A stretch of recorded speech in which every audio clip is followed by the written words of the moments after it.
ସମସ୍ତଙ୍କୁ ମୋର ଆନନ୍ଦିତ ଜୟଗୁରୁ। ସବୁଦିନ ପରି ଆଜି ମଧ୍ୟ ଏହି ଶୁଭ ଦିନରେ ଏକ ସୁନ୍ଦର ବିଷୟ ଆଲୋଚନା କରିବା ଶ୍ରୀ ଶ୍ରୀ ଠାକୁରଙ୍କର ଅଙ୍କ ପରୀକ୍ଷାରେ ମାତୃଭକ୍ତି। ଆର ଆଲୋଚନା ସୁନ୍ଦର ଅଛି। ନିଶ୍ଚିନ୍ତ ଭାବରେ ସମ୍ପୂର୍ଣ୍ଣ ଏ ଭିଡ଼ିଓଟିକୁ ଶୁଣିବେ।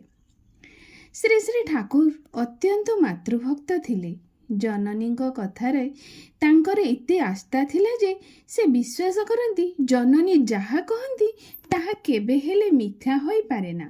ସେ ଯେତେବେଳେ ପାବନାସ୍ଥ ଏଣ୍ଟ୍ରାନ୍ସ ସ୍କୁଲର ଉଚ୍ଚ ଇଂରାଜୀ ବିଦ୍ୟାଳୟ ବା ଅଷ୍ଟମ ଶ୍ରେଣୀରେ ଅଧ୍ୟୟନ କରୁଥିଲେ, ସେହି ସମୟରେ ଥରେ ଅଙ୍କ ପରୀକ୍ଷା ଦିନ ଆହାର କରିବାରେ ବିଳମ୍ବ ହେବାରୁ ବିଦ୍ୟାଳୟର ସମୟ ଅତୀତ ହୋଇଯାଉଛି ଦେଖି ଜନନୀ କହିଲେ, ତୁ ଆଜି ଭାତ ଖାଇବାକୁ ବିଳମ୍ବ କଲୁ, ସ୍କୁଲ ଯିବାର ସମୟ ଅତୀତ ହୋଇଗଲା, ଆଜି ଆଉ ତୁ ଅଙ୍କ ପରୀକ୍ଷାରେ ପାରିବୁ ନାହିଁ ବା ଭଲରେ କରିପାରିବୁ ନାହିଁ।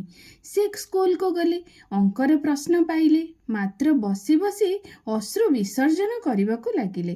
ଶିକ୍ଷକ ମହାଶୟ ଜିଜ୍ଞାସା କରିବାକୁ ଲାଗିଲେ, ତୁମେ କ'ଣ ଅଶ୍ରୁ ବିସର୍ଜନ କରୁଛ? ତାହେଲେ ଅଙ୍କ ପରୀକ୍ଷା ଦେଉନାହ କାହିଁକି? ସେଇଠି ଶ୍ରୀ ଶ୍ରୀ ଠାକୁର କହିଲେ, ମା କହିଛନ୍ତି ଆଜି ତୁ ଅଙ୍କ ପରୀକ୍ଷାରେ କରିପାରିବୁ ନାହିଁ ବା ପାରିବୁ ନାହିଁ। ତେବେ ମୁଁ ବର୍ତ୍ତମାନ ପାରିବି କିପରି? ମୁଁ ଯଦି ଆଜି ଅଙ୍କ କରିଦେଇପାରେ ତାହେଲେ ଯେ ମୋ ମାଙ୍କର କଥା ମିଥ୍ୟା ହୋଇଯିବ। ଅଙ୍କ ପ୍ରଶ୍ନ କଠିନ ନଥିଲା, ସେ ଅନାୟାସରେ ପାରିଥାନ୍ତେ। କିନ୍ତୁ ଜନନୀଙ୍କର ବାକ୍ୟ ମିଥ୍ୟା ହୋଇଯିବା ଭୟରେ ତାଙ୍କର ଅଙ୍କ କରାହେଲା ନାହିଁ। ଶିକ୍ଷକଗଣ ବାଳକର ଅଗାଧ ଆଲୋକ ଓ ଅଲକ୍ଷ୍ୟ ସାମାନ୍ୟ ମାତୃଭକ୍ତି ଓ ବିଶ୍ୱାସ ଦେଖି ସ୍ତମ୍ଭିତ ହୋଇଗଲେ ଏବଂ ପରେ ପୃଥକ ଭାବରେ ତାଙ୍କର ଅଙ୍କ ପରୀକ୍ଷାର ବ୍ୟବସ୍ଥା ମଧ୍ୟ କଲେ। ଏଇ ଯେଉଁ ଛୋଟ ଆଲୋଚନା ଭିତରେ ଆମେ ଏତିକି ଅନୁଭବ କଲେ ଯେ ଶ୍ରୀ ଶ୍ରୀ ଠାକୁର ଅନୁକୂଳ ଚନ୍ଦ୍ର ମାତୃଭକ୍ତିର ଏକ ଚରମ ନିଦର୍ଶନ ସେଦିନ ପ୍ରଦର୍ଶନ କରିଥିଲେ।